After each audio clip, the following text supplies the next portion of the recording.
Nagbabalik po muli ang inyong lingkod at nagbabalita ng mga balitang dapat nating malaman dito sa ating bansa. Ito ang Balitang Pambansa.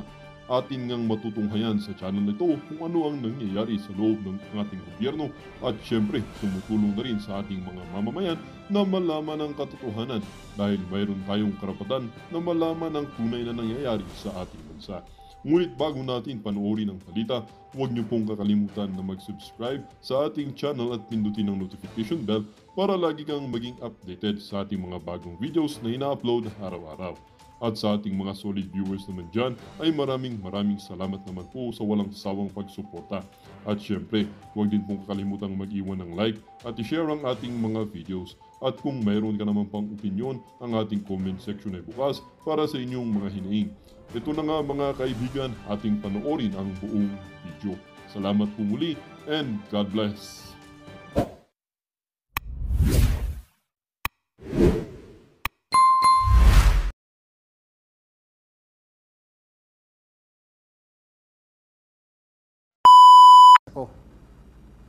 Victim in extortion because kami na ang na-hold up, yung mga pulis magpunta sa amin para maghingi ng pang-diesel, pang-fuel, para hulihin ang suspect. Lahat na tanong ko, Your Honor, Mr. Chair, na sa akin pagtingin, kung ako ang magpulis, it can help the government and ma-change man lang ang system ng police in a little way. I believe that the purpose of this Quad Committee is aid of legislation. It may be my experiential or experience testimony can help to legislate or to amend the existing laws. For 12 years, Your Honor, Mr. Chair, I am Police Officer 1, Patrolman. Hindi ako naka-experience ng promotion. Why? Because in 2000, I am also batch of 1996 Public Safety Basic Recruit Course in PPEC in Regional Training School, Region 7, na 96, batch 96. I have encountered, Your Honor, Mr. Chair, na ako ang na-assign sa City Anti-Narcotics ng Ormoc in the time. 2000, I filed complaint to the Military Ombudsman and the DOJ of Ormoc City for 14 uniformed personnel. Isa doon yung Regional Director for Administration, yung City Director ko, yung hippie ko mismo sa station, yung Deputy, they are all 14 for bribery, direct bribery. Tumatanggap sila ng payula. Ako lang isa, Your Honor, Mr. Chair, ang nag-file ng complaint. I know, alam ko lahat kasi ako ang operatives ng City Anti-Narcotics Unit ng Ormoc at the time. Then after, nanoon na si Espinido, Your Honor, Mr. Chair, na Super Cup ng Leyte.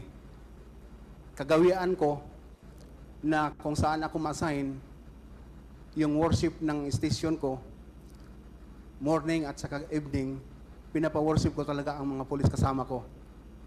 Nung lateral entry ako kasi at my commissionship, Your Honor, Mr. Chair, is through lateral entry. I am batch 08, 2008.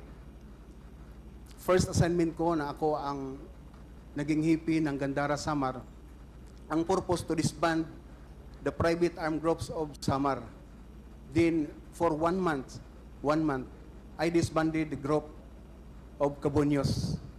Nahuli natin yung mayor for 700 warrant of arrest, 600 na implement natin. Isa lang ang patay yung assistant ng private armed groups leader. Because of politicking, Your Honor, Mr. Chair, na-relieve ako ng region. But fortunately, I believe that my assignment, maski kung saan, I considered it that all things work together for good, for there is a purpose. That is from Romans 8:28. So tinanggap ko, at saka nung ma-assign as Regional Director si Brigadier General Acer Dolina. Na-request naman ako, Your Honor, Mr. Chair, na mag-lead ng Regional Anti-Illegal Drugs Special Operation Task Group ng Region 8 for 2014-2015. For 2 months, na-disband natin ang grupo ng isang drug lord na kompetensya ni Kerwin Espinosa at the time. We apprehended 60 to 70 mga malalaking pusher. Isa lang ang patay, yung drug lord mismo. So, instead na yung regional director ko nagtawag sa akin personally, Your Honor, na may spot promotion, pero ang nangyari, na-relieve ako sa Mindanao. Nung ma-relieve ako, ang rason, Your Honor, Mr. Chair, instead of a precision, because of politicking again, Your Honor, Mr. Chair. So, yun ang mangyari palagi sa akin. Tinanggap ko din, but for 6 months, when I was graduated and Police Intelligence Officers course, schooling namin sa Cagayan, nanalo na ang previous administration. Si President Duterte na ang naging presidente 2016, na Chief PNP si Chief PNP Bato de la Rosa. Nakatanggap na ako ng call, Your Honor, through Chief PNP Bato de la Rosa na ako requested ng Leyte, particularly in Albuera, through the mayor of incumbent mayor, Mayor Johnny de la Serna.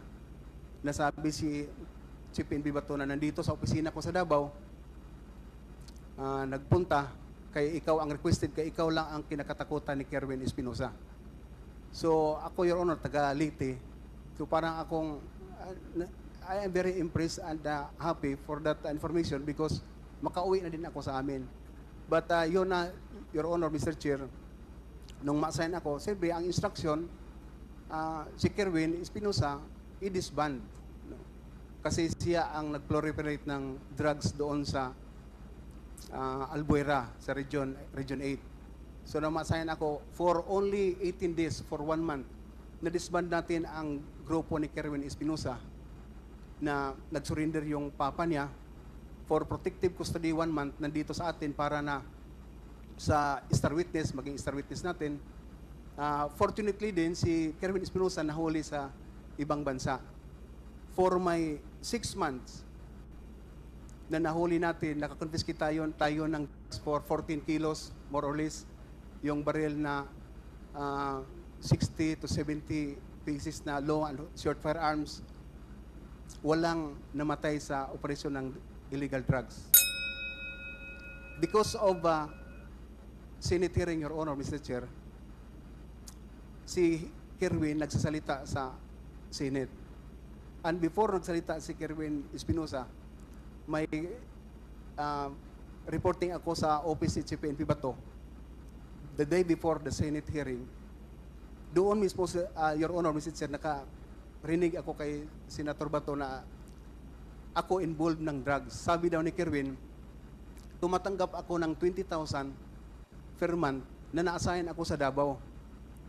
That is the first time, Your Honor, Mr. Chair, na paluha ako nagtingin kay Sir Bato na nasali yung pamilya ko, yung buhay ko, na disband na si Kerwin Espinosa. Why I am here, sir? Para mag-report sa iyo na accomplish ang trabaho. Although hindi sa akin yung responsibility na namatay si Mayor. But sabi ni Chief PNP Bato at the time, na hindi nandito si Colonel Ferro. Colonel Ferro, sir, is head at the time of anti-illegal drugs group. Pidig na ngayon. So, kinonfirm ni Colonel Ferro na ako daw tumatanggap. Sabi ko, saan man si Kerwin, sir, hindi din ibigay sa akin si Kerwin ni isang bisis, isang minuto na si Kerwin ibigay sa akin nung mahuli si Kerwin, when in fact ako ang team leader ng folder ni Kerwin Espinosa. So nagtaka na ako, Your Honor, Mr. Chair, but I believe in God that the truth will set me free. When nandoon na sa Senate, Your Honor, Mr. Chair, kinukross na si Kerwin Espinosa, stated sa documents naman na sa lahat ng tanong ng mga senators at the time, na lahat ba tumatanggap ang tanong, ang sagot ni Kerwin Espinosa, hindi lahat, sir, maliban kay Sir Espinido, na instead na hingian ko siya ng bank account isend sa akin yung Bible verse.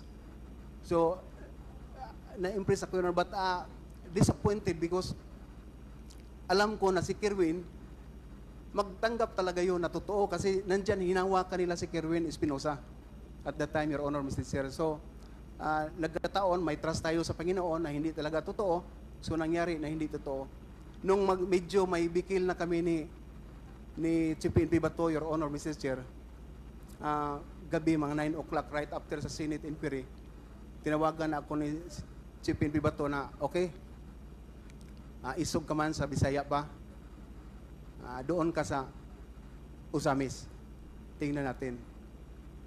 So, maraming nagsabi, Your Honor, Mr. Chair, na kung ako magpasahin ng Usamis, patayin, kasi nandoon lang ako ilagay sa baba ng buhaya. But I believe in God always, Your Honor, Mr. Chair, that every assignment that I have, that is a blessing, and there is a purpose. Pinuntahan natin, Your Honor. They think na hindi makaya kasi parang in-underestimate lang yung pagkapulis ko because number one, lateral entry ako. So, ganun ang mga nangyari, Your Honor, Mr. Chair, sa kunting information na ibigay ko sa inyo ngayon. But to tell you to end, ako, Your Honor, Mr. Chair, hindi lang biktima ng rubber hold-up, extortion, biktima pa ako ng destabilization ng karakter ko. Ako ang number one na nag-disband ng grupo ni Kerwin Espinosa. But, gusto nila na isali ako sa drug money na protector ni Kerwin Espinosa. Pangalawa, and I have, Your Honor, a list sa PRRD's list na sinali ako sa kay Espinosa as level 3, high value target, Your Honor, Mr. Chair. Drug lord pala si Espinido. So, doon na naman sa Usamis, nung ma-accomplish natin ang Usamis, Your Honor, Mr. Chair, pinapareport na naman ako sa office ni Police Brigadier General Archie Gambua na sinabihan ako doon na, Juby, involved ka pala sa Malaysian drug trafficking. Wala ako magawa, Your Honor, Mr. Chair, just only to pagdasal lang, Lord, ikaw talagang kakampi ko, ang pulis ngayon. Sino pa ang paniwalaan ko? That time, Your Honor, Mr. Chair, may pagkataon na pinapatawag ako, pinapareport ako kay President Rodrigo Duterte at the time. Nag-report ako direct sa kanya. Sinabihan ko na siya kaagad, Sir, bakit sinali na naman ako sa Malaysian drug trafficking? Kung hindi sana gusto niyo na mangyari itong nangyari ngayon kay Espinosa at saka kay Paruhinog, bakit pinahintulutan niyo ako na mag-team leader? Maghipis. Sana wala na lang para hindi niyo ako isalin ng ganun naman lang na tinawag, Your Honor, Mr. Chair, na games of the general. So, continuous because I am obedient to my senior officer. Inassign na naman ako ng Iloilo. Ma-assign tayo ng Iloilo, but before, Your Honor, Mr. Chair, may huli tayo accomplishment natin sa Usamis, 168 na mga arrested person. They are all convicted.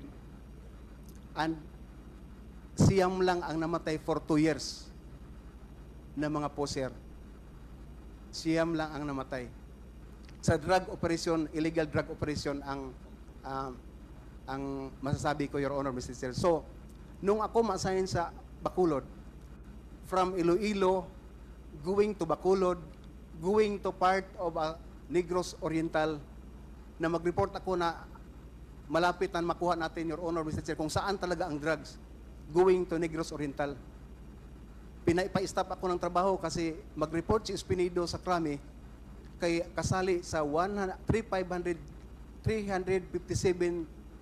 drug watch list na naman. Nagpunta ako sa Camp Krami, Your Honor, Mr. Chair, hindi ko alam kung yun pala ang pakay ng pagpunta ko doon.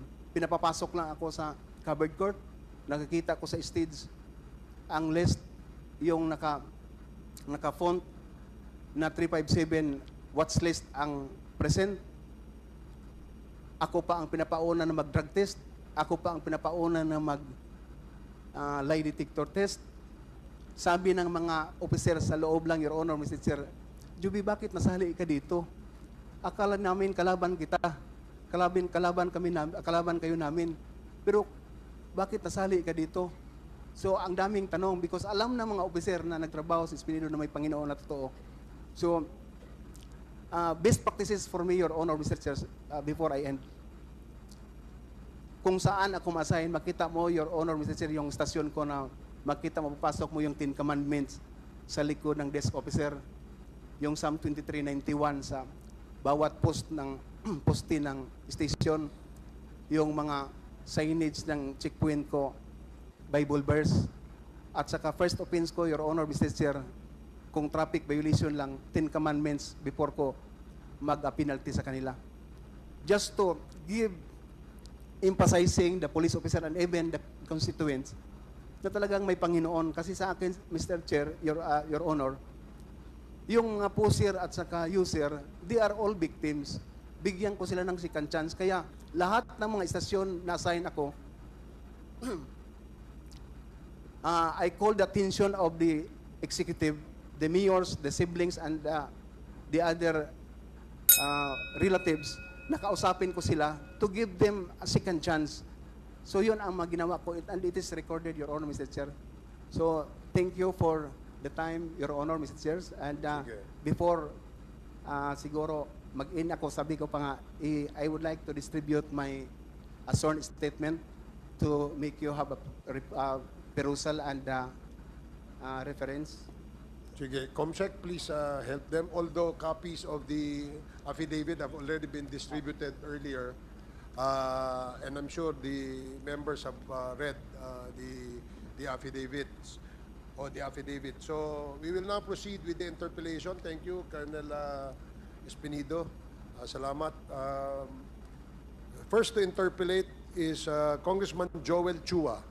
Is Congressman Chua present? Thank you, You are Mr. Chair. recognized, Congressman Chua. Wait, may I proceed, Mr. Chair? Please proceed. Thank you, Mr. Chair. Colonel Jovi Espinido, meron po ditong affidavit na sa page 7 po, nakalagay po dito, Jovi Espinido, at ito po ay notaryado, at may pirma po dito sa taas ng pangalan na Jovi Espinido. Ito po bang pirma ay pirma po ninyo? Yes, Your Honor, Mr. Chair. Maraming salamat. At ang kada pahina po nito ay may pirma po na initial sa baba po. Sa page 1, page 2, hanggang page 6. Ito po ba mga pirma po ninyo? Opo, Mr. Chair, Okay. Your Honors. Thank you. Kanina po binabanggit po ninyo na kayo po ay active member ng PNP. So, ano ho ang inyong position ngayon at saan po kayo ngayon nakadetail? For me, now, presently, Your Honor, Mr. Chair, at Department of Personnel, non-duty status for going to retire, Your Honor, Mr. Chair. Non-duty status, so ang ibig pong sabihin kayo po ay naka-floating, tama po ba? Yes, Your Honor, Mr. Chair. So, ano po ang, alam po ba ninyong dahilan, ba't po kayo naka-floating ngayon? That is the procedure, Your Honor, Mr. Chair. But as long that you are going to retire for 3 months, may issuance na doon na non-duty status ka na para sa mga requirements for your retirement mo na ma-comply mo, Your Honor, Mr. Chair. Okay, so ibig sabihin po, 3 months from now, kayo po ay magre-retiro na sa serbisyo. If God's will, Your Honor, Mr. Chair. Okay, thank you.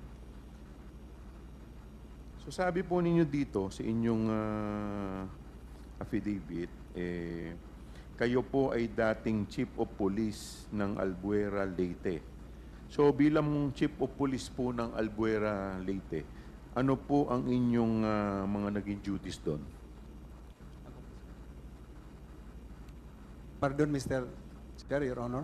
Bilang Chief of Police po ng Albuera, Leyte, ano po ang inyong naging duties doon bilang Chief of Police?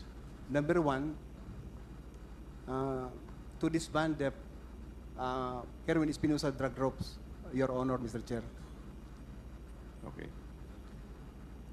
Dito po sa inyong affidavit, number 4, page 1, sabi po ninyo dito, kayo po ay personally handpicked by former PNP Chief Ronald Bato de la Rosa. Ito po bang PNP Chief Ronald Bato de la Rosa ay siya rin pong si Senator Bato de la Rosa? Yes, Your Honor, Mr. Chair. Alright. So, ang tanong ko po, ito po ba ay, sabi po ninyo dito, PNP Chief Bato told me this in a phone call after he introduced himself to me. So, ito po ba yung first time na nakausap po ninyo si then PNP Chief Bato de la Rosa? Yes, Your Honors. Hindi pa rin po ba ninyo siya nakakaharap noon personally? Hindi Prior pa. to the call? Hindi pa, Your Honors. So, ito po yung kauna-unahan. Yes, Okay. Your Honor. So, normal procedure po ba yun na ang isang chief PNP direktang tatawag sa chief of police? Hindi po ba, di ba, may ano po yan? May tinatawag po tayong chain of command. Yes, Your Honor, Mr. Chair. So, ito po ba normal procedure? Hindi normal, Your Honors. Hindi normal yung Yes. pagtawag po sa inyo ng diretsyo Yes, ni Your Chief Honor. PNP Bato de la Rosa. Yes, Your Honor. Bakit po ninyo nasabi na hindi po normal? Kasi mostly naman, Your Honors, for my how many years in service, ang assignment talaga through sa documents na dala sa inyo na ikaw ispinido sa personnel na ikaw na-assign na doon. So mayroon kang order, you must report to your new assignment for to avoid owl. So paano nyo nasiguro na yung kausap po ninyo sa telepono si Chief PNP Bato de la Rosa? Hindi po ba kayo nagtaka bakit ang isang Chief PNP ay diretsyon tumawag sa inyo? Your Honor, to tell here the truth, kung ikaw tawagan ng Chief PNP, hindi magtaka, Your Honors, because masayahan ka. Ma-impress ka na ikaw, ang liit mo, major ka lang ang rango mo, tinawagan ka ng Chief PNP. Nagpakilala naman siya, Your Honors, na siya si Chief PNP Bato de Rosa, ang bagong hipi ngayon, tapos yung mayor na sa tabi niya na nag-request, nakikilala ko, Your Honor. So nung time po na tinawagan kayo, at that time, ang rango po ninyo is major. Major, yes. Pas major, tama po ba? Major, Okay. yes, Your Honor. So nung kayo po yung nagkausap ni then Chief PNP Bato de la Rosa, ano po yung mga specific instruction niya or marching order po sa inyo? Ang instruction lang na tulungan mo ako, Juby, at saka si President Duterte about this war against illegal drugs. So dapat galingan mo, ikaw ang i-assign ko as Chief of Police ng Albuera. So dapat mawala na yung mga drugs sa Albuera. So Your Honors, yun yung natandaan ko. Meron po ba siyang sinabi kung paano mawawala ang mga drugs sa Abuera? Any specific instruction? Your Honor, Mr. Chair, ang police, isa lang ang word, general word na ibigay. Lahat alam na namin ang isang meaning din. Ano po yun? Pag sabi na mawala, kasali na yung mamatay. Mamatay. That is very obvious for us, an officer, So pag Your Honor. sinabi po sa inyo na mawala, ibig sabihin, mamatay tao po. So, by all means, Your Honor. By all sasabi means. ko. Yes. Okay.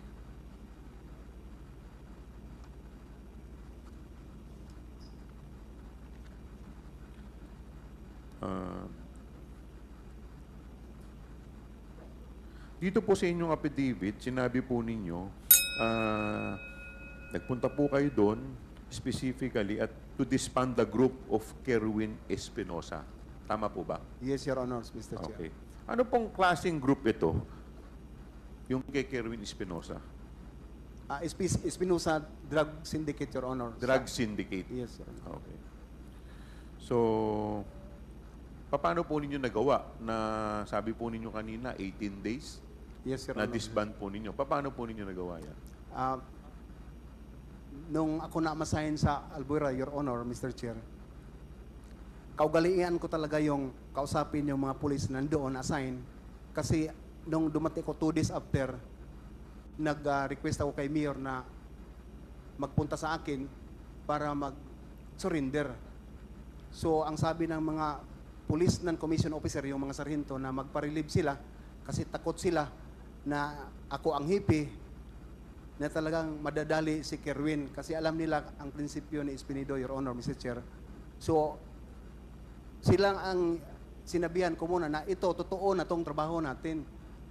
Samahan niyo ako para matapos ang problema taga dito kayo sa Albuera.